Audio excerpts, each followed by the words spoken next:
नमस्कार सर्वांना, श्री स्वामी समर्थ. स्वागत आहे तुमचं माझ्या यूट्यूब चॅनलवरती. आजचा दिवस तुम्हाला खूप छान, सुखाचा, समाधानाचा जाऊ देत, हीच मी स्वामींच्या चरणी प्रार्थना करते आणि आजच्या या नवीन व्हिडिओला सुरुवात करते. धर्मग्रंथांमध्ये ब्रह्ममुहूर्तावरती उठण्याचा सर्वात मोठा लाभ निरोगी शरीर सांगण्यात आला आहे. ब्रह्ममुहूर्तावरती उठणारा व्यक्ती यशस्वी, सुखी, समृद्ध होतो.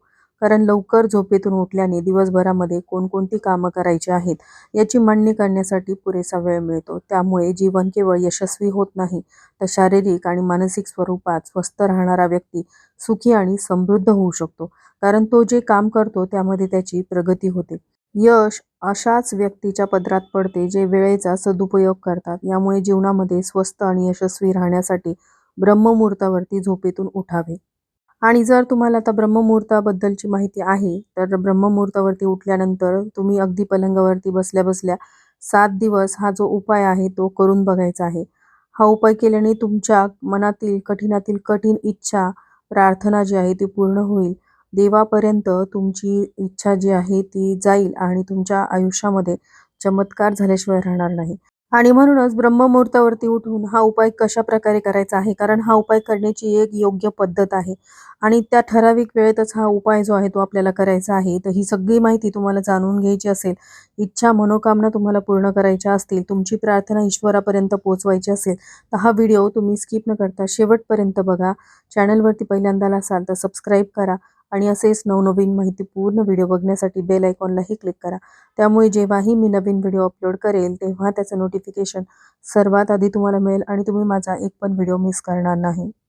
आणि हो, त्याचबरोबर हाईप बटनलाही प्रेस करायला विसरू नका, जेणेकरून हा व्हिडिओ जास्तीत जास्त लोकांपर्यंत पोहोचेल. चला तर मग जास्त वेळ न घालवता व्हिडिओला सुरुवात करूया.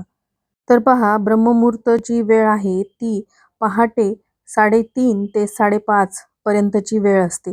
या विशेष वेळेमध्ये आपल्याला हा उपाय जो आहे तो करायचा आहे. हिंदू धर्मामध्ये ब्रह्ममुहूर्ताचे विशेष महत्त्व सांगण्यात आले आहे आणि धर्मग्रंथ, वेदपुराण आणि आपल्या ऋषीमुनींनी ब्रह्ममुहूर्तावरती जागरण करणं अत्यंत लाभदायक असल्याचं सांगितलं जातं. जर तुम्ही ब्रह्ममुहूर्तावरती उठलात तर तुम्हाला सौंदर्य, शक्ती, ज्ञान, बुद्धी आणि आरोग्य मिळते. तुमचा संपूर्ण दिवस ऊर्जेने भरलेला असतो आणि आपल्याला प्रत्येक गोष्टीत सुद्धा यश मिळतं. तर बघा, ब्रह्ममुहूर्तामध्ये जीवन बदलण्याची अफाट शक्ती आहे. आध्यात्मिक शुद्धतेमुळे हा काळ जो आहे तो अत्यंत महत्त्वाचा आहे. याशिवाय या काळामध्ये शांत, प्रसन्न वातावरणामध्ये लोकांना आराम देण्याची ताकद या काळामध्ये जास्त असते. ब्रह्ममुहूर्ताची ही विशिष्ट वेळ शांत वातावरण, ऊर्जा आणि आध्यात्मिक साधनेसाठी सर्वोत्तम मानली जाते. कोणत्याही सरावासाठी ही वेळ जी आहे ती खूप महत्त्वाची आहे. जास्त करून मग विद्यार्थ्यांसाठी ही जी वेळ आहे, हा काळ जो आहे तो खूप खास मानला जातो. पण या बाबतीत काही इतर श्रद्धा देखील आहेत आणि जर आपण जुन्या प्राचीन ग्रंथांचा अभ्यास केला तर त्यांच्या मते सायंकाळीचे 6 आणि पहाटेचे 6 या दरम्यान 4 कालखंड आहेत. ज्यामध्ये पहिला कालखंड रुद्र कालखंड आहे. रुद्र कालखंड संध्याकाळी 6 ते 9 वाजेपर्यंत प्रभावी असतो. त्यानंतर दुसरा कालखंड म्हणजेच राक्षस काळ. राक्षस काळ हा रात्री 9 ते 12 वाजेपर्यंत प्रभावी असतो. त्यानंतर तिसरा काळ येतो तो म्हणजे गंधर्व काळ आणि तो काळ रात्री 12 ते 3 वाजेपर्यंत प्रभावी असतो. आणि त्यानंतरचा चौथा काळ येतो त्याला शेवटचा प्रहर असं म्हणतात. तो म्हणजे मनोहर काळ. मनोहर काळ पहाटे 3 ते सकाळी 6 वाजेपर्यंत प्रभावी असतो.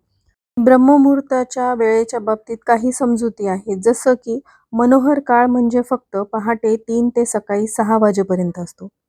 काही देशांमध्ये सूर्योदयाच्या वेळेमध्ये फरक आहे. म्हणूनच ब्रह्ममुहूर्ताची कोणतीही विशिष्ट वेळ प्रत्येक ठिकाणी, प्रत्येक भागात वेगवेगळी असते. सारखी असल्याचे सांगता येत नाही. पण जर तुम्ही मनोहर काळ दरम्यान कोणत्याही वेळी लवकर उठलात, म्हणजे पहाटे 3 ते 6 वाजेपर्यंत ही जी वेळ आहे ती अमृत वेळ म्हणजेच ब्रह्ममुहूर्ताची वेळ मानली जाते. तर आपण ब्रह्ममुहूर्ताचा जर विचार केला ना, तर शब्दशः अर्थ समजून घेण्याचा प्रयत्न आपण नक्कीच केला पाहिजे. तर ब्रह्म म्हणजे देव म्हणजेच निर्माता आणि देव म्हणजे मुहूर्त म्हणजेच काळ. ज्या काळामध्ये आपण ज्ञान समजून घेण्याचा प्रयत्न करतो म्हणजेच ज्ञान समजून घेण्याचा काळ याला ब्रह्ममुहूर्त असं म्हणतात.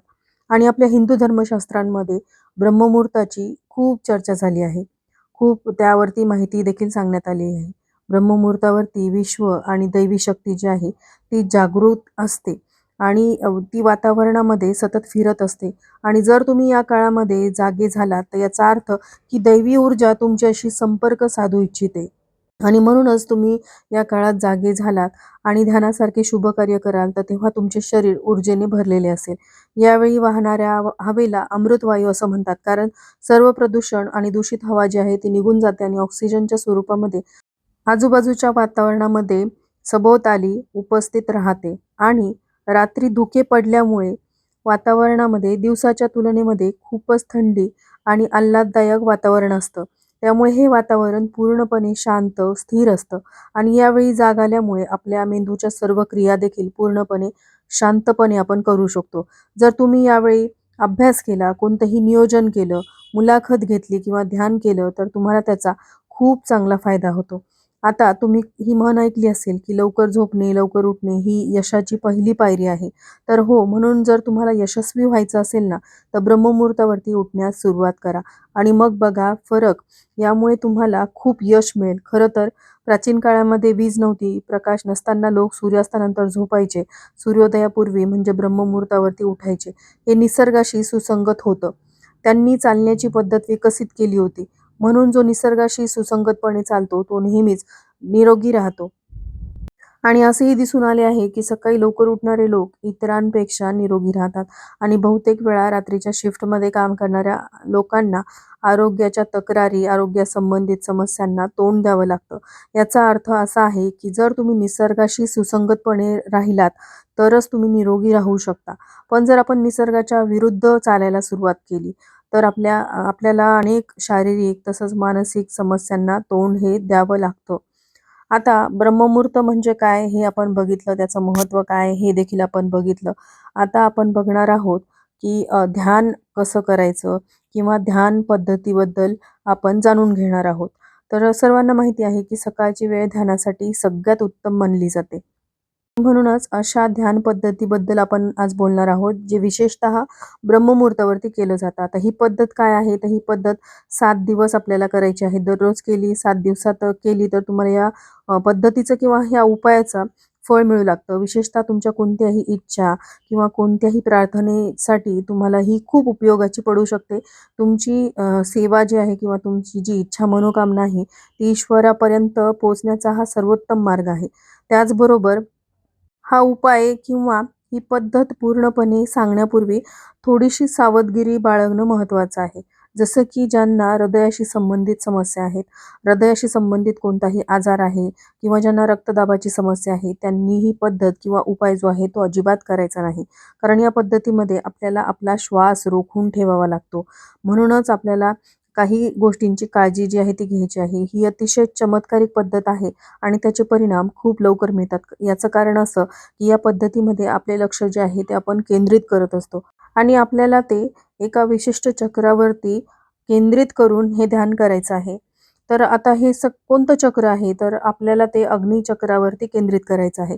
अग्निचक्र हे असं चक्र आहे जे आपल्या संकल्पनांचं, संकल्पाचं स्थान आहे.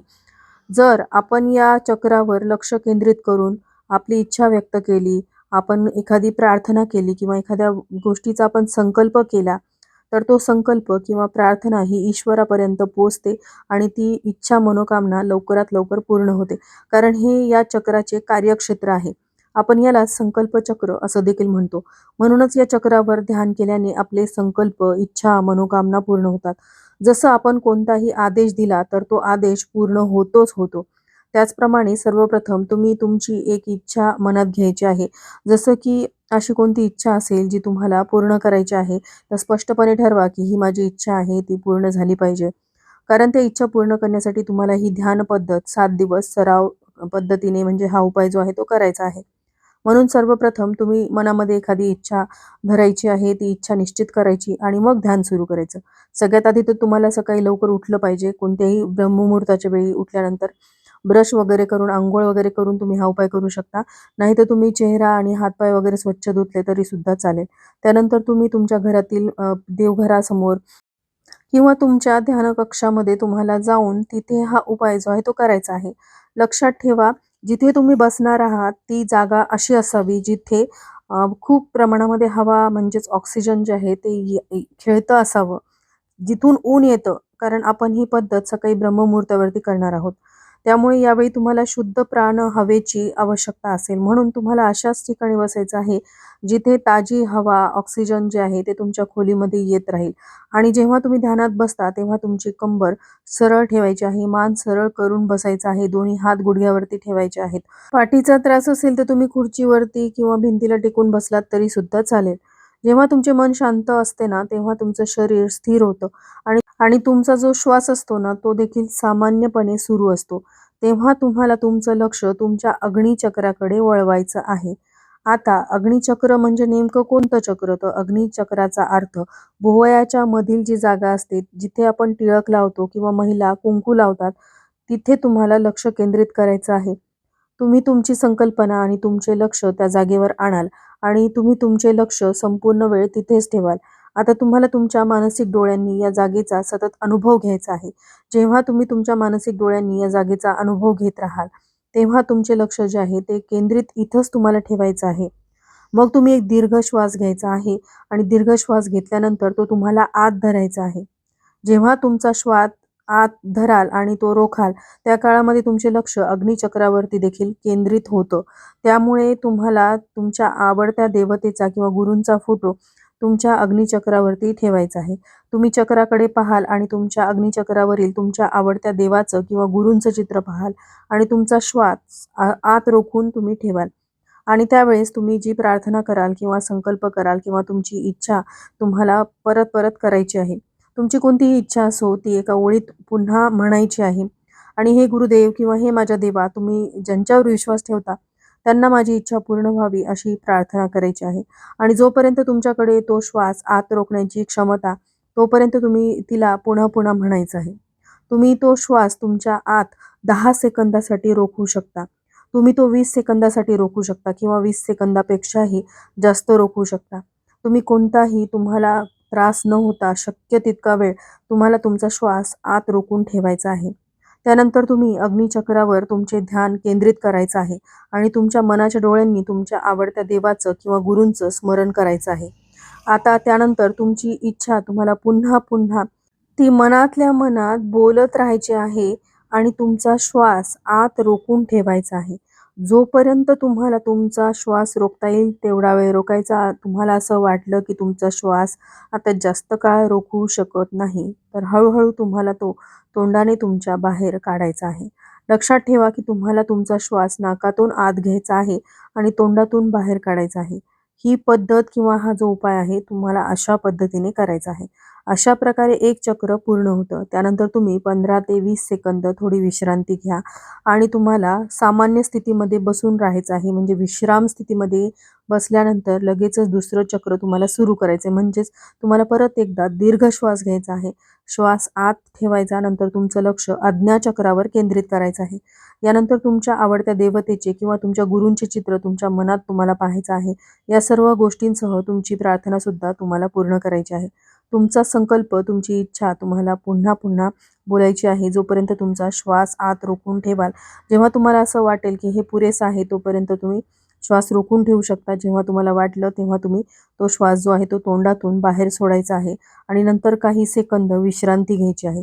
अशा प्रकारे हे 2 चक्र आहेत. तुम्हाला तुमची इच्छा पुन्हा पुन्हा सांगत राहावी लागेल. मध्येच थांबून काही सेकंद विश्रांती घ्यावी लागेल. तुम्हाला हे 7 दिवस सुमारे 10 मिनिटं करावं लागेल. कारण ही एक संपूर्ण पद्धत आहे, म्हणून तुम्हाला ती 7 दिवस खऱ्या मनाने पूर्ण श्रद्धेने तुम्हाला करायची आहे. असं केल्याने तुमच्या सर्व इच्छा पूर्ण होऊ लागतात. जर तुम्ही ती चुकवली किंवा मध्येच सोडली तर तुमच्या इच्छा पूर्ण होण्याची शक्यता कमी होते. हा एक नियम तुम्हाला लक्षात ठेवायचा आहे. शेवटी हे का घडतं आणि यामागील शास्त्रीय कारण काय आहे? तर सर्वप्रथम आपलं जे अग्निचक्र असतं ना, जसं मी तुम्हाला आधी सांगितलं, हे आमच्या संकल्पनाचंच एक स्थान आहे, आमच्या आदेशाचं स्थान आहे. म्हणूनच त्याला अग्निचक्र असं नाव दिलेलं आहे. म्हणूनच जेव्हा आपण त्या ठिकाणी आपण कोणतीही आज्ञा देतो, जेव्हा आपण प्रार्थना करतो किंवा संकल्प करतो, तेव्हा ती आज्ञा जी आहे किंवा तो संकल्प जो आहे, प्रार्थना जी आहे, ती ईश्वरापर्यंत पोहोचते आणि ती इच्छा मनोकामना पूर्ण होते. आणि आपल्या अग्निचक्रावरती लक्ष केंद्रित करून आपण जे काही मागतो ते पूर्ण होतं. कारण ते इच्छा पूर्ण करण्याचं ठिकाण आहे. आणि दुसरी म्हणजे जेव्हा आपण आपला श्वास अशा प्रकारे रोखतो तेव्हा असं घडतं की आपल्या संपूर्ण शरीरामध्ये एक आपत्कालीन परिस्थिती निर्माण होते. जेव्हा आपण आपला श्वास इतका वेळ रोखतो तेव्हा असं होतं की आपलं मन थांबतं, आपले विचार थांबतात. असं का घडतं? हे का घडत आहे? कारण आता तुम्हाला आरामात विचार करण्याची सोय नाही. म्हणूनच जेव्हा तुम्ही एक गोष्ट निवडता आणि तुमचं सर्व लक्ष त्यावरच केंद्रित करता, तेव्हा तुमचं लक्ष त्या जागेवरती राहील. म्हणजेच तुमचे मन पूर्वीपेक्षा जास्त एकाग्र होईल. म्हणूनच तुम्ही जेव्हा श्वास घेतल्यानंतर तुमचा श्वास रोखता, तेव्हा ती दुसरी गोष्ट बनते. ही एक महत्त्वाची गोष्ट आहे. आता तिसरी गोष्ट म्हणजे जेव्हा तुम्ही अशा प्रकारे एकाग्र होता आणि तुमची इच्छा पुन्हा-पुन्हा सांगता, तेव्हा हळू तुमची ती इच्छा तुमच्या जागरूक मनातून तुमच्या अवचेतन मनाकडे जात असते. म्हणजेच 1 दिवस, 2 दिवस किंवा 7 दिवसानंतर तुम्ही जो विचार पुन्हा-पुन्हा करत आहात, तो तुमच्या अवचेतन मनाकडे जाऊ लागतो. आणि जो आपल्या मनाचा सर्वात खोलवरचा स्तर आहे, जर तुम्ही तुमच्या अवचेतन मनामध्ये म्हणजेच तुमच्या अवचेतन मनामध्ये कोणताही विचार ठेवला, तर आकर्षणाच्या नियमानुसार तुमची ती इच्छा पूर्ण होते. म्हणूनच हे त्याचं विज्ञान आहे आणि यामध्ये तुम्ही 3 गोष्टी विशेष कार्य करतात. पहिलं आज्ञाचक्र, कारण ते आज्ञेचं स्थान आहे म्हणून ते आपली आज्ञा मानत असतं. दुसरं म्हणजे जेव्हा आपण आपला श्वास आतल्या आत रोखतो तेव्हा शरीरामध्ये आपत्कालीन परिस्थिती उद्भवते. त्यामुळे आपण अनावश्यक विचार टाळू लागतो आणि आपले मन एकाग्र होते. आणि तिसरी गोष्ट म्हणजे जेव्हा तुम्ही तुमचे अवचेतन मन उघडता तेव्हा तुमची इच्छा तुमच्या अवचेतन मनामध्ये जाते, ज्यामुळे तुमच्या इच्छेच्या पूर्ततेचे दरवाजे उघडू लागतात. आणखीन एक महत्त्वाची गोष्ट म्हणजे तुम्ही ब्रह्ममुहूर्ताच्या वेळी हे विधी करत आहात किंवा हा उपाय करत आहात, तेव्हा तुम्हाला सुरुवातीलाच ब्रह्ममुहूर्ताच्या वेळेचं वैशिष्ट्य जे आहे ते मी सांगितलेलं आहे. जर आपण ब्रह्ममुहूर्ताच्या वेळी म्हणजे सकाळी कोणताही विधी केला किंवा उपाय केला, तर हा काळ देवांचा पण असतो, परमात्माचा असतो. म्हणूनच या काळात जर तुम्ही तुमच्या शुद्ध मनाने प्रार्थना केली तर ती प्रार्थना नक्कीच ऐकली जाते.